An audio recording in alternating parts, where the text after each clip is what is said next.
অভিযুক্ত শিক্ষক সুদীপ চক্রবর্তী এবং উম্মেহানির বিষয়ে বিভাগকে দ্রুত স্পষ্ট অবস্থান নিশ্চিত করতে হবে।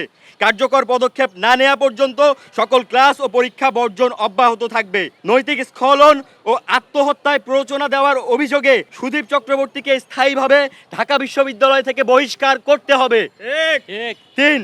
শিক্ষার্থীদের ওপর মানসিক ও শারীরিক নির্যাতন, ফলাফল ও চাকরির প্রলোভন এবং ভয়ভীতি প্রদর্শনের সংস্কৃতি বন্ধ করতে হবে। অভিযোগ প্রমাণিত হলে সংশ্লিষ্ট শিক্ষককে অনতিবিলম্বে চাকরিচ্যুতর বিধান সংযুক্ত করতে হবে। সম্মানিত উপস্থিতবৃন্দ, আপনারা অনেকেই জানেন আমাদের থিয়েটার অ্যান্ড পারফরমেন্স বিভাগ একটি বিশেষায়িত বিভাগ। অন্যান্য বিভাগ বা ম্যাথমেটিক্স বিভাগের মতো আমাদের থিওরি পরীক্ষার উপর অনেক কিছু নির্ভর করে না। এখানে আমরা ব্যবহারিক পরীক্ষার মধ্য দিয়ে অনেক কিছুতে যাই, যেখানে অনেক কিছু শিক্ষকের হাতে থাকে। সেসব ভয়ে অনেক সময় শিক্ষার্থীরা সামনে আসতে পারে না।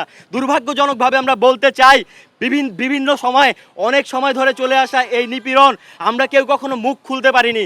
আজকে একটা প্রাণের বিনিময়ে আমরা সবাই একত্রিত হতে পেরেছি, যেটা অত্যন্ত দুঃখজনক। 4. মিমোর পরিবারকে পরিচালনার দায়িত্বে রেখে আইনি প্রক্রিয়ার সম্পূর্ণ আর্থিক ব্যয়ভার বিশ্ববিদ্যালয় প্রশাসনকে গ্রহণ করতে হবে এবং মামলা প্রত্যাহারের কোনো চাপ যেন না আসে তা নিশ্চিত করতে হবে। 5. তদন্ত সাপেক্ষে উম্মেহানি সহ দোষীদের সর্বোচ্চ শাস্তি নিশ্চিত করতে হবে। 6. একাডেমিক কাজের বাইরে শিক্ষক শিক্ষার্থীর উভয় পক্ষ থেকে অযাচিত যোগাযোগ বন্ধ করতে হবে।